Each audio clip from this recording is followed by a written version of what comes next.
But I want to welcome all of you to ABCDE. Thank you so much for coming, all of you.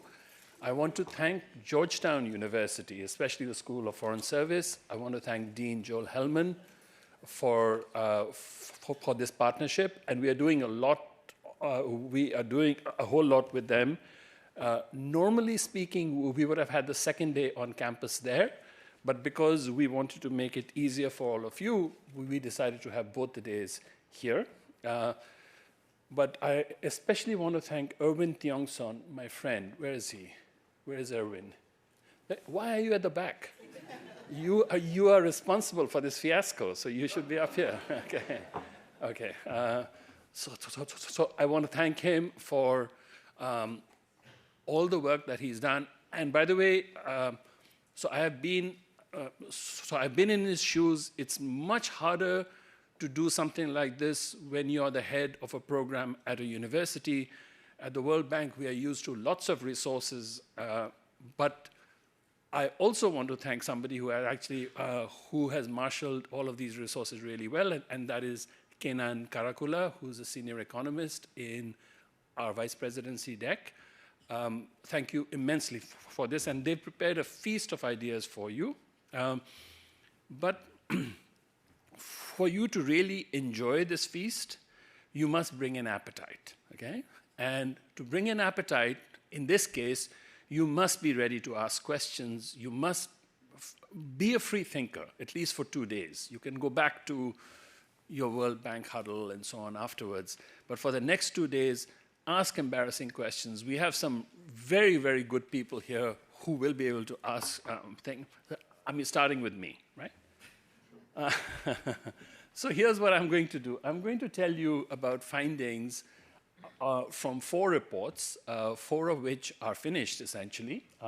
2 have been published. 1 has just been published a few minutes ago.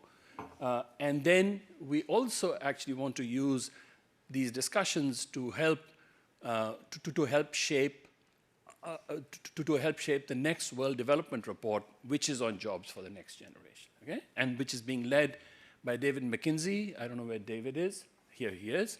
And by the way, David also has a connection now to Georgetown because he's going to actually take up a job there as soon as he finishes the WDR. That's our deal, okay? All right. Okay, so here is my favorite, a quote from my favorite economist. And essentially, it says that our real objective is not just jobs, it's actually productive jobs. I mean, we talk about good jobs and so on, but jobs have to be productive. And that means that people can consume more, because the ultimate goal of all economic activity is not investment, it's not employment, it's not innovation, it is consumption, okay? You do better if you consume goods, services, and leisure, and that's the goal of this activity, right? So here are the 5 reports. The Global Jobs Challenge was written last year, but we are publishing it. I think we have published it, Joe? All right. So it's available now on the ABCDE website. It is a great report. It's been written by 3 people. Tommy Grimes, I don't know if he's here. Is Tommy here? Stand up. Tommy and Kirsten, stand up. These are the 2 guys who did it, along with Ayhan Kossar, okay? And essentially what they do is they take a really long look at all of the statistics on jobs across the world, as well as the experience of some countries in creating these jobs, countries like Singapore and Korea and so on. Okay. And I'll show you a few slides from this one. The second one is Business Ready 2025, which actually has a focus on what do governments have to do in terms of becoming business ready in a way that jobs are created. And it finds essentially that the countries that need to do this the most are actually the most unprepared for it, okay? And so there is a big policy reform agenda ahead of them and the World Bank. The next one is Women, Business and the Law. This is one of the best reports that we write every year. And Women, Business and the Law 2026 basically shows you that the gender gaps are actually greatest in economies that need to create the most people, that need to create the most jobs. And as a result of it, a lot of talent is actually kept on the outside. Okay? And this talent is not just in terms of people who can be hired for the jobs. This is talent for people who actually create these jobs, entrepreneurs. Okay? Then there are two reports that are upcoming. One of them is the Poverty, Prosperity, and the Planet report that is in draft right now, and it should be in your inboxes in a couple of weeks. And I'll show you a few charts from that one, because there are lots of questions about the bank's 5 focus sectors. How many jobs do they create? How many people actually already work there? Do the poor work in these sectors, and so on? So I'll show you a few charts on that one. And then finally, of course, I'm not going to show you any charts from the World Development Report 2027, because David sent me an email last night which I didn't read, so I couldn't actually translate those into some slides. But he can, I know that he and his co-authors, actually many of them who are actually going to be presenting today and tomorrow, they'll actually be able to talk about that. But essentially what David's main idea is that, look, we are sort of thinking about job creation as you get somebody a job and then you're done, okay? But that's not the way the world works, because people get a job and then they get another, and then they lose those jobs, they get another, and so on. So you actually have to create an ecosphere. You have to create a system in which people can get jobs, people can get more and more rewarding jobs and move up the prosperity ladder, okay? So that World Development Report actually gets much deeper into the productivity effects. In a sense, in a very, very broad sense, it doesn't take a static look at these things. Okay? So all of these other reports take a more static approach. This one takes a more dynamic approach, and they've actually they are marshalling a lot of data on firm dynamics and so on to actually look at the dynamics of job creation. Okay? And so he can actually tell you more about it. Okay, all right. So this is the report that Tommy and Kirsten and Ayhan have written. And essentially what this one says is that, and this will not surprise you, that the biggest increases in young job seekers are going to be in Asia, especially South Asia, and in Africa. And the big bulge for all of the other countries or all of the other regions are in the past. For Sub-Saharan Africa, the big bulge is actually ahead. It's happening right now. Okay? And then the second one is that there have generally been big gaps between employment growth and output growth, and they look at that. And then they also sort of put all of this in a context where we sort of say, okay, what does potential growth in Africa look like? What does potential growth in the rest of the world look like? Which means that these job seekers, there's bulge of job seekers, hundreds of millions of people who will be looking for jobs. Will they actually get them in the region? Will they get them outside the region or not? Okay? And they paint a pretty dire picture of this, by the way. So here's how they start. They start by looking at the job challenge estimates, and they have three ways of doing that. One way is the inflow of youth into the labor market, which is the one that we use a lot at the World Bank, which is the 1.2 billion number. But they also have two other methods, and I'm not going to get too detailed into it because then I'll be eating into Daron's time. I don't want to do that.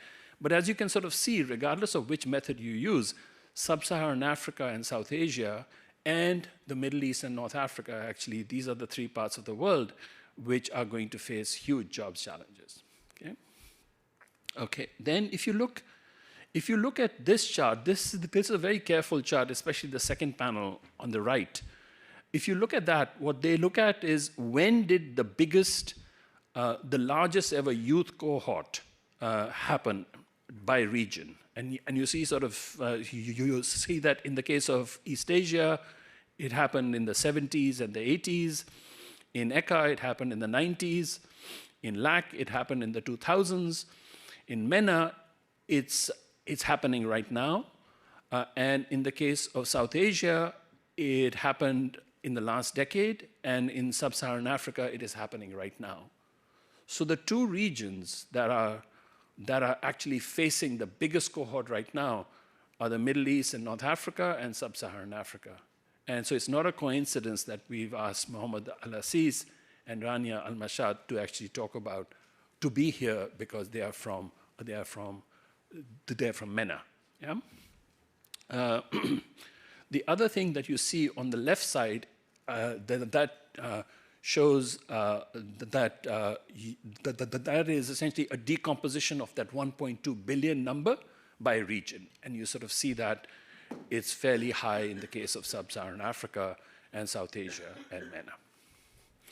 Now, if you look at the countries that are the most challenged, and there you sort of see that on the left side, you'll see lots of countries like India, China, Nigeria, Pakistan, Indonesia, Ethiopia, Bangladesh, and Brazil and Egypt on the left. And then on the right side, it's like those are large economies. On the right side is the relative urgency of this, depending, means as a share of the working age population. And pretty much all of those countries are in Africa, other than Western Samoa, I think. Yeah. Now, they also then try to sort of look at several indicators about which of these regions, what was the state of the region at the time that they faced this big bulge, okay? So if you look at the first chart, first chart actually, so the first panel A are those bulges, and then on the right side of that is what was the per capita GDP of the country, of the region at the time that it faced this big bulge. And you sort of see that Latin America as well as MENA are actually relatively well prepared, or were relatively well prepared in the case of LAC.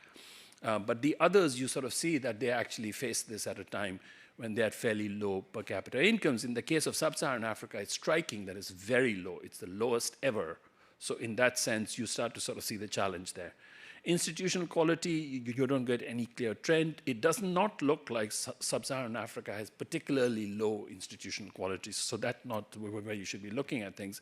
But then on the fiscal part, on the debt to GDP part, you again sort of see that both South Asia as well as Sub-Saharan Africa, and to some extent ECA, also faced a high debt to GDP ratio at the time that it was hit by that bulge.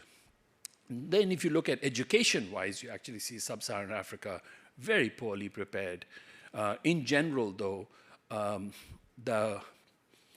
in general, you find that emerging markets and developing economies that have a large job challenge also seem to have particularly low years of schooling. Okay? So this is a very bad coincidence of events. This is not the full story, though, because what makes this coincidence even worse is that this is coming at a time, in the case of Sub-Saharan Africa, it's actually coming at a time when global growth potential is declining a lot, very, very rapidly. So if you sort of look at the lower charts over there, you see, no, actually, if you look at the upper charts, you see that those are potential GDP growth rates in the first decade of this millennium, the second, and then the third. And you sort of see two things over there. One is, of course, there is a general downward trend in the case of East Asia, in the case of ECA, LAC, as well as MENA. There are two regions where you don't see that. One is South Asia. So in some sense, South Asia is probably in a better state to actually absorb this big youth cohort as compared with Sub-Saharan Africa, which are those bars in blue, which are not only declining, they're also very, very low. Okay? And then if you look at the lower panel, you see both the long-term trends in terms of investment growth are very worrying. They've been coming down a lot for the world as a whole. And investment, according to the work by Tommy and Kirsten and others, basically they find that investment accelerations are the ones that are really needed for job growth. Okay, and they also find that in terms of this latest recovery, it is actually much much worse in terms of investment growth as compared with previous recessions. So the post-COVID investment boom hasn't happened, basically. Okay. So that's the first report, and you should please take a look at that report. It's on the web now, and it's really well done. Here's another really well done report, and this is a report that is produced by our Business Ready unit, which is led by Norman and Valeria Perotti. I don't know if Valeria is here. There she is, and Norman, raise your hand too. Okay, and they've done a wonderful job of this. This actually, at the end of this year, they will have the 2026 version, which will have all the economies, and they're going to, again, do all of these numbers that I'm going to show you. They're actually going to redo the numbers with the whole sample. But what you sort of see over here is that, in general, the economies with the youngest workforces tend to be the least business ready, okay? And conversely, actually, countries that are better prepared. So I guess, in a sense, I look at that and I sort of see maybe there's room for arbitrage here, in the sense that there are some countries that are really good at creating jobs, and then there are other countries that are really good at creating people, and there might be a trade there, right? Okay. And then you've got, and then they also find that actually, because this is not the same as, sorry, this is not the same as doing business. This is a much better report than that. They actually look at how well these laws are actually implemented and what are the supporting services that are provided to firms to actually to conform with the laws as well. But basically, what they find is big challenges, right? So here's what I meant by the economies with the biggest job deficits are also the least business ready, right? Okay. Now, the third report, which is on women, work, and entrepreneurship, essentially what you sort of see over here is that while about 3/4 of men work, or 3/4 of prime-age men work, that ratio is less than half for women, and those ratios are even lower for women's entrepreneurship, right? And what they do is they actually look at this and they find that women actually are much more likely to work when legal frameworks are strong, okay? And so this is a choice. It's not just a choice by women, it's also a choice by societies. If you strengthen the legal framework, you actually sort of see a very clear, a strong relationship between that, those two things. And there are lots of cool charts like this in the report. And if you haven't looked at this report, I want to tell you, please do look at it. It's one of the best reports we ever do, okay? Now, this is a report that we haven't yet published, and that's the reason why I've actually put the 2024 version there. But the results are from the 2026 version, and what this one looks at is that, you know, how good is, so how poverty reducing is a job creation strategy in a sense, and in particular it looks at the bank's 5 sectors, which are our sectors of focus, which is agribusiness, manufacturing, healthcare, infrastructure, and energy and tourism, right? And it actually looks at all of these. And I'll just give you a preview of this report. So the first one that you sort of see is a big drop in extreme poverty, but not for the last 8 years, okay? It's flattened out, basically, okay? The second one is actually, it's much, much more encouraging that you actually find that inequality, within country inequality has been falling a lot. So in the year 2000, 70 countries had Gini's higher than 40%. By 2024, last year, this number had fallen to 43. So like a 40% drop in the number of countries and so on. It's still true that about essentially 20% of people still live in economies that are classified as highly unequal. But the story on inequality is actually pretty good. If you read the report, you'll have to read these things carefully, because our folks are very keen to emphasize that the world is very unequal, even if the numbers keep saying that the world is becoming much, much more equal, okay? I call it the inequality mafia at the World Bank, okay? All right, the other thing that you sort of see, and I mean, and this is important, you actually find that there are a lot of people who work and who are still poor, okay? So you actually do find that the ratios of people, so it's not just the case that, okay, you find a job, you're not going to be poor anymore. Yeah. So if you look at this, that's a striking finding, and that's one of the foundational findings for the next World Development Report, which is that it's not just about getting somebody into a job, it's about making sure that those jobs get more and more productive over time. And it actually looks at these numbers and it says, okay, well, 62% of all poor people are in agriculture and 63% of the non-poor are in services. So along the way, you actually have this transition. And the other thing, of course, it says is that poor people mostly work in non-wage work. Okay? So these are the bank's 5 sectors, and essentially what you see over here is that the sectors of focus have about 43% of workers, and if you just look at 2 other sectors, agriculture and other non-farm work, they are about the same as that. Now, it turns out that agriculture and other non-farm work are basically where most of the poor are. And the bank's 5 focus sectors are essentially where very few poor people work. So in a sense, the challenge over here is to grow those sectors and shrink these other sectors, at least in employment terms. So it's actually moving people from those sectors where a lot of the poor people are, low productivity, agriculture, et cetera, and move them into those other sectors. And they actually look at those things. I'm almost done. And this is how the world has been doing over the last 20 years in terms of moving people out of agriculture into other things. Okay? And what you sort of see is that, that you actually do see a big decrease in the amount of people who are leaving low productivity agriculture. They're mostly going into healthcare, to some extent also agribusiness and infrastructure and energy, but not that much. Tourism and manufacturing have not been doing particularly well in terms of employment. They've been going into other non-agricultural things. So there's work to be done here, lots of work to be done. But this is another chart that actually comes out there, which is if you look at poverty, you actually sort of see that most of it is not because of an increase in employment, it is mostly because of an increase in earnings. So this is the productivity connection, because the way to reduce poverty is not just to get the job, but to actually make sure that these jobs are progressively more productive. Okay?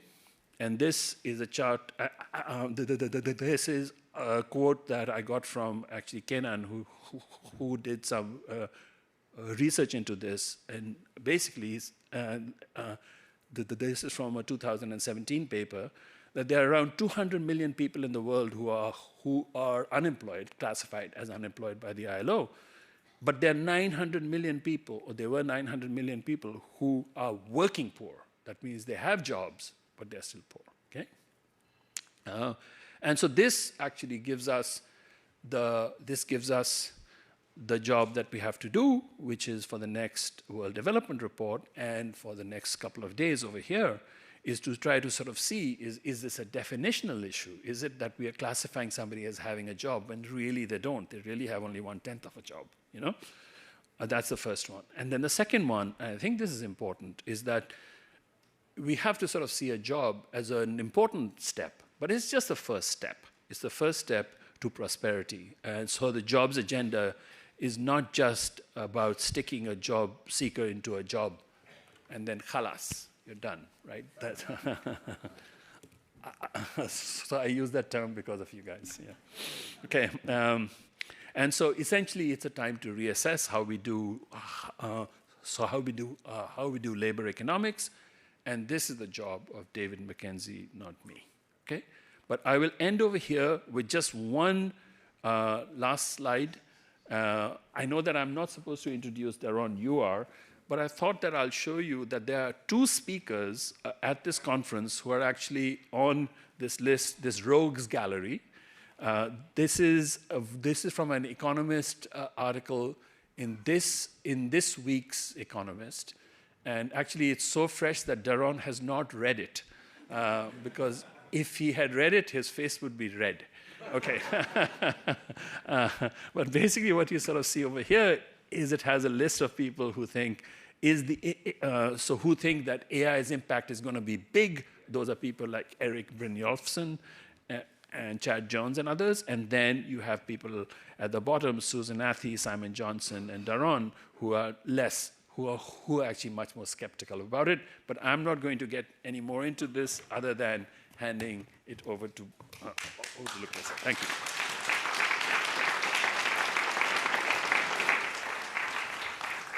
Indermit, thank you very much. I would have been very happy for you to introduce your colleague, you know. There's nothing nicer than that, but thank you.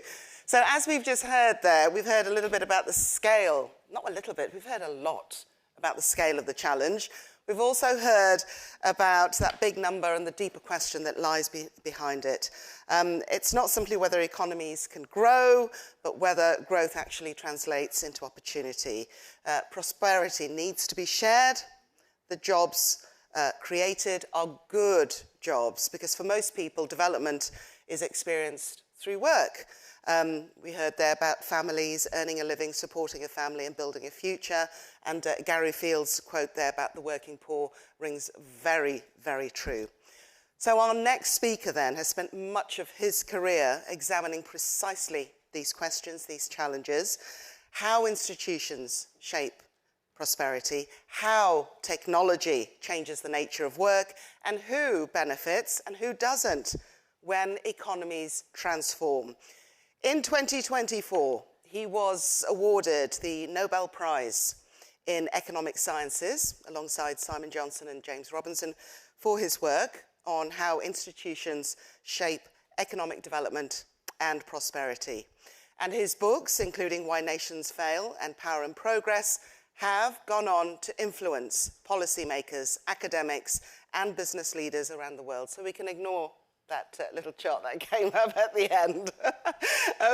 Today, he turns his attention then to what may be one of the most defining development questions of our age. How on earth do we create good jobs in an era increasingly shaped by AI, artificial intelligence? So please join me in welcoming the Nobel laureate and MIT Institute professor and one of the world's most influential economists, Daron Acemoglu.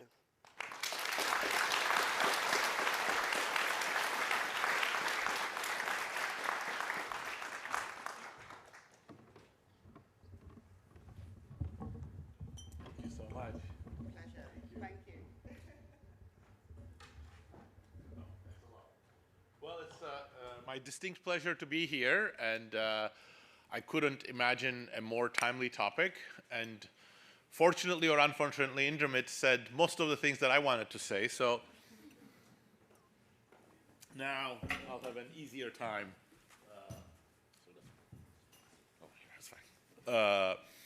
I'll have an easier time introducing the topic, and also perhaps not spend as much time explaining to you why it's so central. So I'm going to talk about why it remains and perhaps will become even more important to create jobs and good jobs in the age of AI. And in the age of AI, there is important because that is going to create a number of new challenges.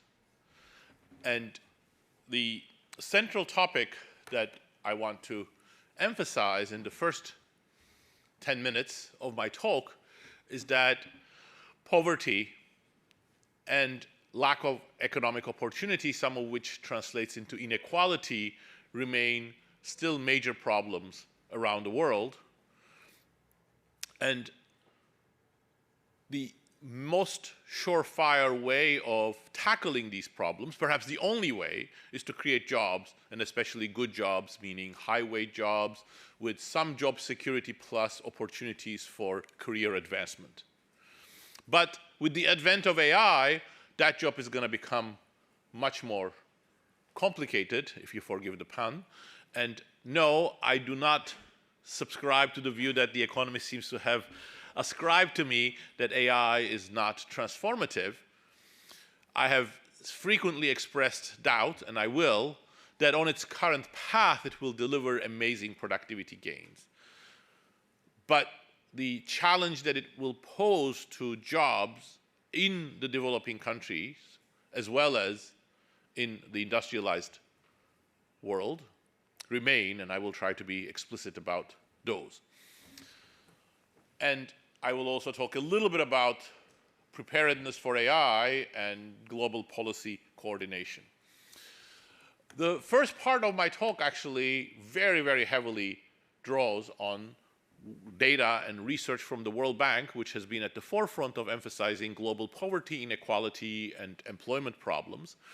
Poverty is still a huge problem around the world, especially if you use not the 2%, which is the extreme poverty threshold, but the $8, not 2%, $2 a day, but the $8 a day in some parts of the world, especially Sub-Saharan Africa and the Indian subcontinent, it's 50% of the population is still below this threshold.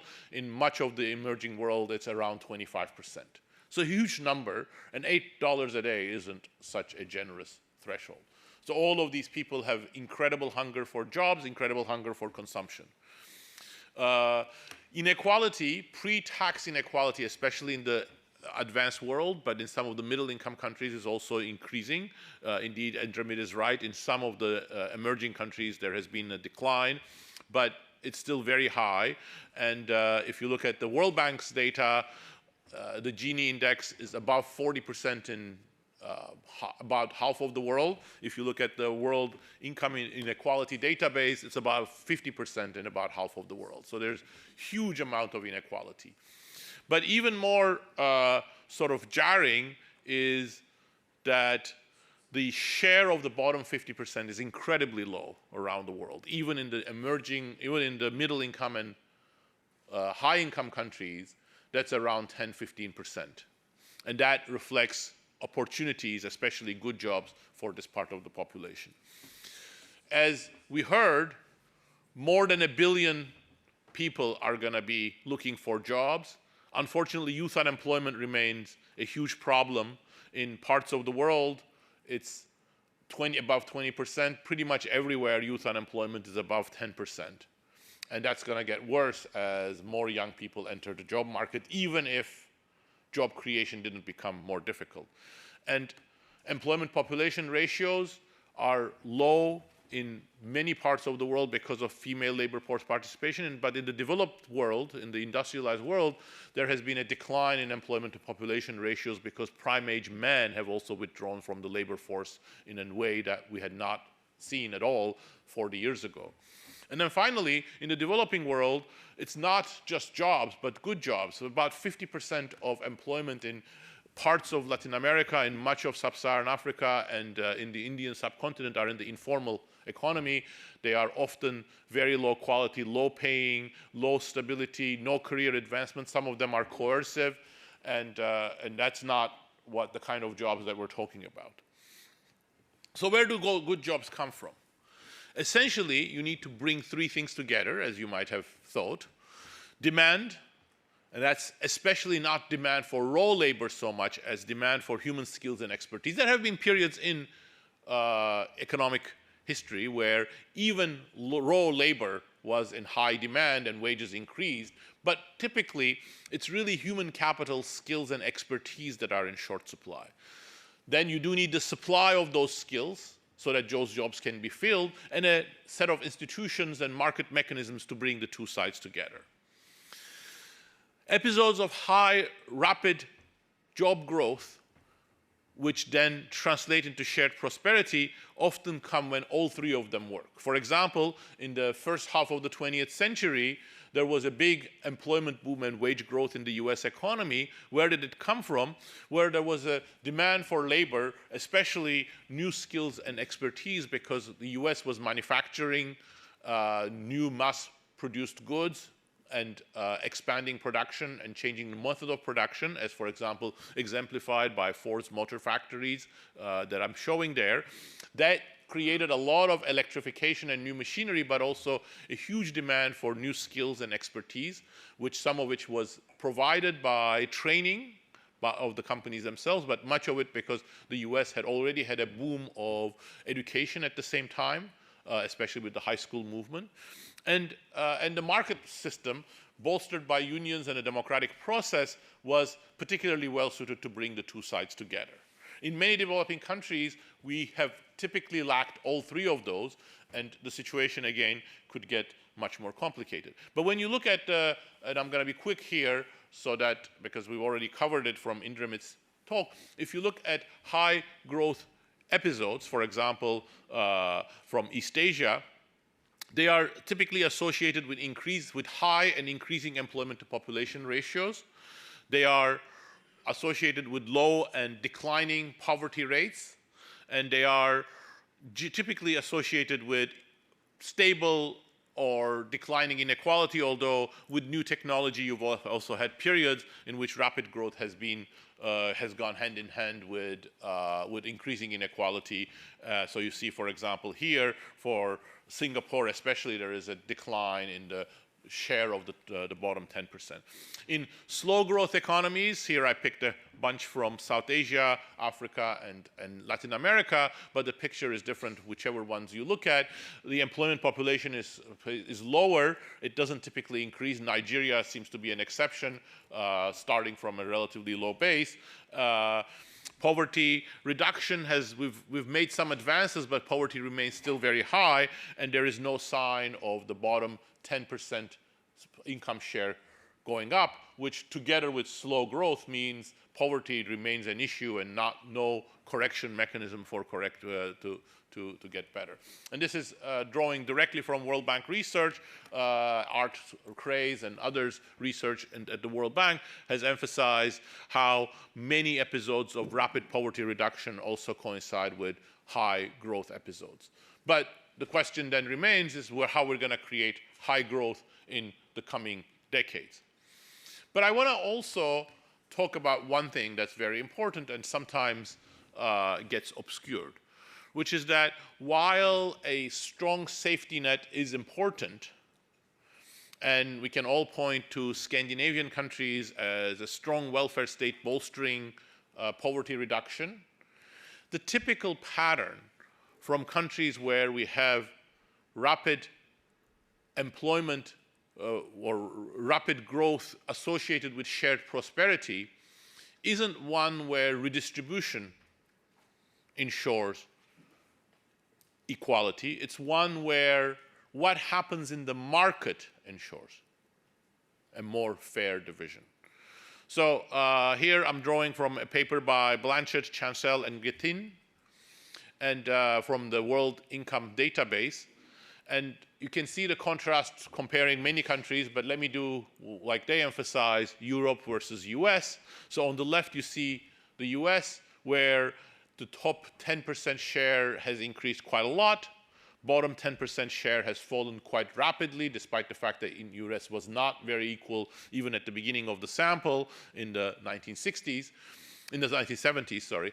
And in Europe, you see a much milder increase in the top 10% share and a more or less stable bottom 10% share. Is this because of redistribution in Europe? No. If you look at the darker curves on both sides, those are the pre-tax, pre-transfer 10% bottom and top shares. So you see that it is the behavior of what's happening in the market that's then mimicked to the post-tax distribution. There is some difference, of course. There is redistribution in both Europe and the United States. I'll show you that in a little bit more detail in a second. But really the big difference between Europe and the US, despite what Yusuf often claim here, is not redistribution. It's really how markets work. In one place, markets have generated plenty of opportunities for people at the bottom, and wages have grown. In the other, they have only grown at the top. This is even sharper when you look at top 1%, which has skyrocketed in the US on the left, and the bottom has fallen quite rapidly, and you see the percentile changes on the right that I'm showing, and Europe and US look very different in terms of pre-tax income distribution. So is it really that Europe redistributes more? Well, yes and no. Europe has higher taxes, and every income percentile bears those higher taxes, but it's overall, European tax systems are not more progressive. So it's not really, the difference is not in Europe being more progressive. Those higher taxes support more welfare spending and better infrastructure in Europe, well, not everywhere, not in Germany, for example, but in much of Europe. But US is fairly redistributive, actually, in terms of the redistributiveness of the tax, US is at the top. Transfers, on the other hand, are a little bit more mixed. US is the middle of the pack or a little towards the bottom of the pack, but not so different. And that's why when you combine redistribution via taxes and redistribution via transfers, US is on a par with Europe. The big difference between US inequality and European inequality is the inability of the US economy to create good jobs for lower wage workers. And so here is the sort of picture in summary what the tax system is doing. The top 10% in the United States has a much bigger gap actually between its pre-tax and post-tax income than the Western and Northwestern Europe and Eastern Europe. But it's just that the pre-tax distribution is so unequal in the United States that you end up with a very unequal post-tax income distribution. So why has shared prosperity not worked out in the United States? Well, it's not a historical trend. In the late 40s, 50s, 60s, early 70s, US was generating shared prosperity just like Western Europe. In both Western Europe and US, you had very strong wage growth. You had very strong employment growth. And in both continents, inequality actually narrowed as the economies were growing rapidly. But then around the late 1970s, early 1980s, that picture reversed. As you can see, an amazingly jarring inequality trend set out in the US, which I'm showing on the left and the right, where the real wages of low education groups not just stagnated, but actually fell for about a period of 25 years. So those lines are all inflation adjusted, so the fact that they're going down from their peak in around 1980 is a very sharp decline in the real wages of low education groups. Why? Well, something as transformative as that has many causes, but one very important part of it is automation. That's okay, don't worry. No worries, thank you. On the right, I am showing a picture from a research article by myself and Pasquale Restrepo, which looks at these disaggregated demographic groups distinguished by gender, education, age, and ethnicity in the United States, each one of those circles. You see that half of those are below the below the zero line, which corresponds to zero growth between 1980 and 2015. So about half of the demographic groups in the United States have experienced negative or essentially stagnant real wage growth. But the horizontal axis is the one that's most important, which is how much impacted by automation each one of these demographic groups is. Roughly speaking, it's the share of tasks that they used to perform in 1980 that have since been automated. And for some groups, that's like 20%. And those that have experienced that kind of automation have had very large declines in their real weekly or hourly, in this chart is hourly wages. So automation is a challenge for shared prosperity. That makes sense. That's exactly what economic theory tells us, despite the fact that sometimes you hear the opposite in newspapers or some analysts that would tell you, oh, automation is going to create amazing economic opportunities for the poor. Well, anything's possible because details matter, but the general pattern is one where automation, as I'm showing there on the left, displaces workers from the tasks that they used to perform. Automation means machines, algorithms, robots taking over tasks that were previously done by humans. So in that figure, I'm showing that green area is where new automation takes over tasks. Those workers are displaced. That's not the end of the story. When that displacement happens, more efficient machines, at least according to a market mechanism, are taking over those tasks, so therefore production of those tasks will increase. That will create demand for complementary activities. That's why that red arrow there on the right shows demand for labor goes up from the remaining tasks. And that's the reason why there is ambiguity. Automation could increase wages or could reduce wages depending on whether the green effect or the red effect is bigger, but it will always reduce the labor share, so therefore productivity will always go faster than wages. And wages and employment could go up or down, both employment and wages. They're pretty tightly linked. So increasing inequality is often, not always again, one of the things that you should expect from automation. This isn't a theory. We've seen exactly this during the last 40 years, as I've indicated. It explains both the overall US trends and regional trends, and it is also what we experienced during the British Industrial Revolution. You also hear sometimes that the British Industrial Revolution proves how economies create prosperity during processes of automation and big transformation. Well, that's only half of the truth, because the first 80 years of the British Industrial Revolution weren't that happy and shiny. Wages stopped growing for about 80 years. Working conditions became longer and much more draconian, and some groups, for example, textile workers, experienced tremendously large employment or wage declines and worsening of employment conditions. About what I'm showing you there at the bottom figure, about 2/3 for the handloom weavers was the amount of real wage losses that they experienced. AI will accelerate automation. It is currently conceived as an automation technology, as best illustrated by the AGI lodestar, because what AGI means is that AI models will reach expertise equivalent to the very best, perhaps top 1% of workers in pretty much all activities, which means that they will take over pretty much all jobs.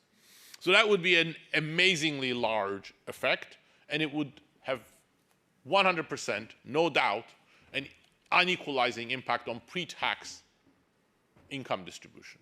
Now, could we redistribute enough to make the post-tax much more equal? Perhaps. But again, there is no evidence from history to show that, and that's why I went through some detail in the US-Europe comparison. Do not think that you can model a society like that on Scandinavia. That's absolutely not what happened in Scandinavia.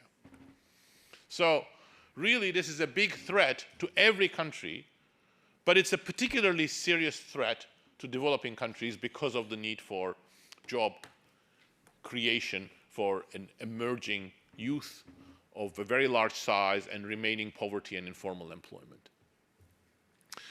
The current direction of AI isn't inevitable. We have to understand where it comes from, because I'm going to suggest an explanation for how things may be a little bit less bad than what my talk so far may have implied. So for that, we have to understand where AI's focus on AGI, which then morphs into automation, comes from. It comes from the early computer science, especially Alan Turing and the people who spearheaded the AI field in the 1950s, such as Marvin Minsky, Herb Simon, MacArthur, etc., where the belief was that the machines will think exactly like human brains and can make rapid advances, and therefore once they come there, they're going to start replacing humans in everything. That vision has suffered many setbacks, but rather than weaken and make way to other ways of thinking about what we can do with digital technologies, has actually solidified. It's like sort of a cognitive dissonance. But today, it's become amazingly powerfully dominant in Silicon Valley. Essentially, it will be very hard for you to find anybody in the very top echelons of AI labs who don't believe in this vision. What will that mean for the developing world? Well, we don't know. There's so much uncertainty about how quickly it will go, what can be automated, how those technologies will shape the global division of labor. But the IMF and ILO have come up with a number of reports and estimates, and I'm just showing those from the two reports at the top. The bottom numbers, the blues, the dark blue on the right, are the automation fraction of jobs in the developing world by country or by region. These are, in my assessment, underestimates. They are underestimates for three reasons. One is, I think the displacement may go faster than some of those reports assume, although probably not that much faster. Second, they ignore the indirect effect that changes in the global division of labor would do. For example, Mexican manufacturing had a big hit when American companies started introducing robots, because things that were offshore to Mexico started being back onshore to the United States, reducing jobs in small auto parts manufacturers in Mexico. So that will likely happen to some degree around the globe. And then third, both of these reports classify a lot of jobs as potentially complemented by AI. So that's where I think I need to spend a little bit of time, because I believe that a lot of what they do, and this is also reflected in the AI industry economists and reports, is actually mistaken. And so why is it mistaken? So let's take a step back and think about what it is that technology can do. The first thing is, as I mentioned, is automation. And I went through that in some detail, so let me not repeat it, but it's technology substituting machines and algorithms for tasks previously performed by humans. The second, which forms the bulk of what they call augmenting the role of AI, is what economists would call labor augmenting, which is that you make workers more productive in the tasks that they were already performing. For example, you give a worker who is nailing nails a better hammer. That, unfortunately, does not create shared prosperity. And that's where the confusion is. What labor augmenting technological change does is that it makes you more efficient at what you do, but that also commodifies your skills, because it increases the supply of what you do, and unless everything else keeps up with it, it drives down the prices of your skills and expertise. Imagine what happened to cab drivers in London when GPS enabled minicabs to compete with the black cab drivers in finding all the complicated streets. That's what's going to happen with what the IMF and the ILO reports and many people think is augmenting technologies. That's not going to be a path for creating true human complementary AI or shared prosperity. Capital augmenting, similar. What really has the potential is what I call new task creation, meaning that you use technology not just making workers better at what they used to do, but enable them to do new things. And I'll explain why that is very important in the next slide. But then there is a fifth thing, which is very important, I think, for the developing world, which is that technology simplifies some tasks that previously had entry barriers in terms of expertise or other things, and they enable lower paid workers to perform them. What I and my co-authors David Otter and Simon Johnson call pro-worker is the new task creation. Expertise substitution is more mixed, because it's good for some workers, may not be so good for others whose expertise now becomes easier to replicate. But for developing world, it's actually quite a good deal, as I'm going to explain. So why is it that new tasks are very different than making workers more productive in the jobs that they perform? Well, if you make workers more productive in the jobs that they perform, as I explained, that commodifies their labor, because whatever they're doing has now become abundant. Whereas what new tasks do is that they expand what they do, As a result, there is additional demand for their skills, not from what they were doing. In fact, what they were doing now will probably have higher prices because some of the workers that were doing just nailing nails now will divert and they will do more advanced construction work. As a result, now workers have a double gain. Both new tasks that reinstate workers plus an increased demand for their services in existing tasks. That's why AI that's truly complementary to human, pro-worker, actually increases the labor share, the opposite of the pattern we have seen in every country over the last 50 years where labor share has been steadily going down. And it increases employment and wages unambiguously. Now, expertise replacing technologies, as I said, have a displacement effect. If nurses can do what doctors can, that's going to displace some doctors, but it's for nurses, it's just like reinstatement. But here is the thing.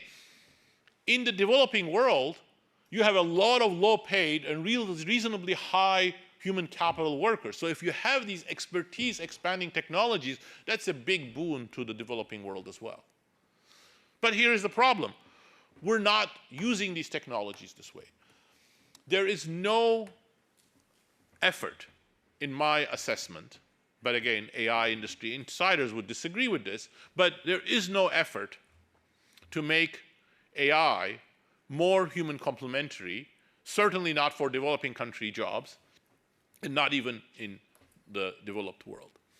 But that's not because of the nature of technology. In fact, I argue that the pro-worker path is quite feasible and attractive because if you look into the details, the nature of human intelligence and artificial intelligence are very different. They do complementary things. Artificial intelligence is extremely good at things humans cannot do, like sifting through large amounts of data, large pattern recognition. But they don't draw the more creative directions and judgment and interaction between physical and mental work that humans excel at. So when two things are different, the best way of them to be used in production in a complementary way, and that's what pro-worker AI is. You use AI so that you give better information to workers. You expand what they can do. You create new fields of expertise for them. That's going to be completely transformative. But again, yes, the Economist isn't that wrong. I am not as optimistic, not because I don't see the possibility of AI, but I do not see the current efforts going in that direction. And by the way, when the computer industry, both in the theory and in practice, went in this direction, which happened occasionally, that's when we got the best outcomes in terms of technologies as well. So people like Norbert Wiener, J.C.R. Licklider, Douglas Engelbart, when in the 50s and 60s were at the forefront of advocating the then version of human complementarity, which overlaps in many, many different ways with what I've just articulated. That's when we got the early generation of technologies that fueled the PC revolution, like the computer mouse, hyperlink, hypertext, menu-driven computers, and the internet. All of those came out of the labs by two people, J.C.R. Licklider and Douglas Engelbart. That's how transformative that agenda was. But it was very quickly abandoned.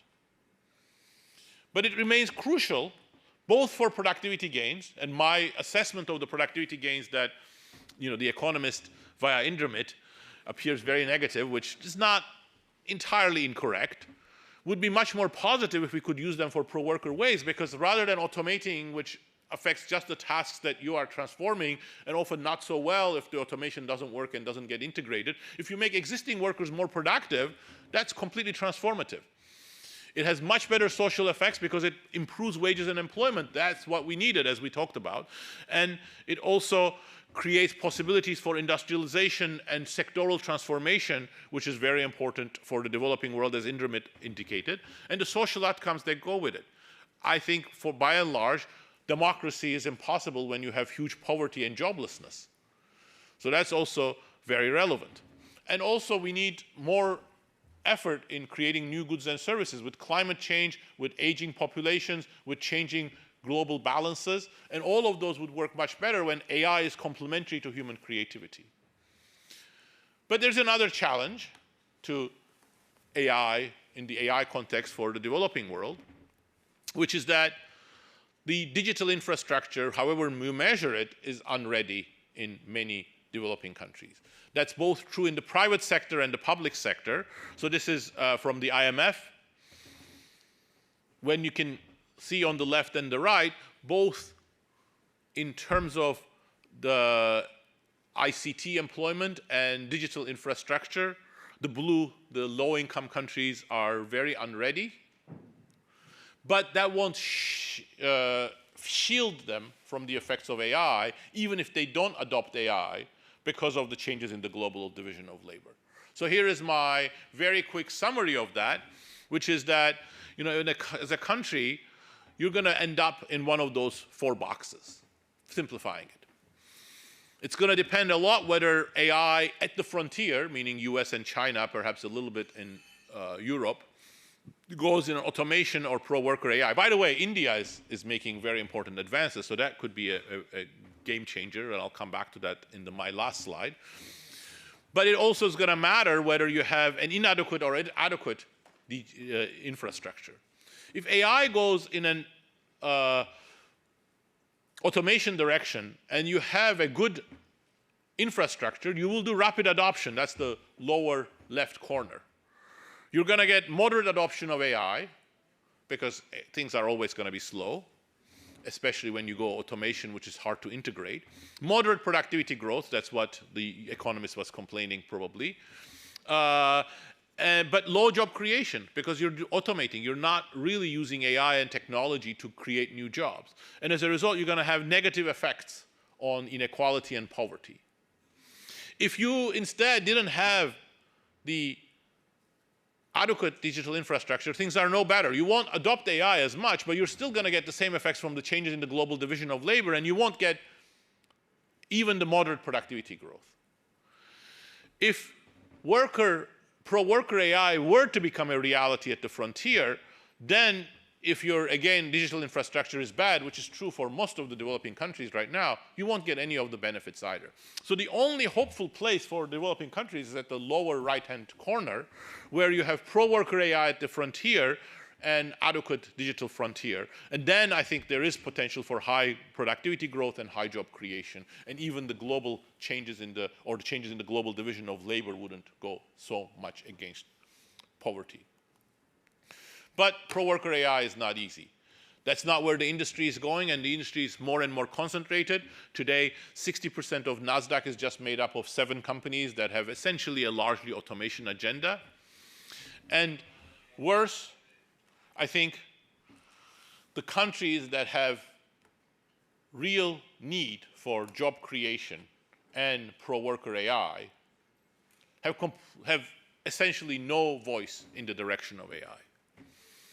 So all of the countries that are in blue are those that essentially are playing no role in shaping the direction of AI.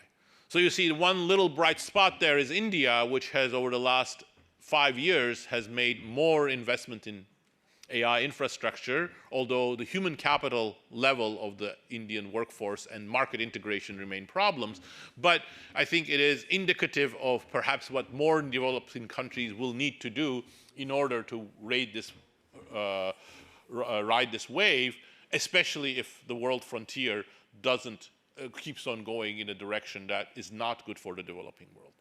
So let me conclude there by saying that I think this is a very timely report that the World Bank is going to produce, and this is a fantastic conference. I'm really happy to be part of it because the good jobs imperative, and especially good jobs imperative, is more true today than ever. But the terrain has become much more adverse, and we may be underestimating the challenges that we'll face. But that doesn't mean the world has to be dystopian, because there are possibilities if we can redirect AI, where AI could be a complement to job creation both in the industrialized and the developing world. Thank you.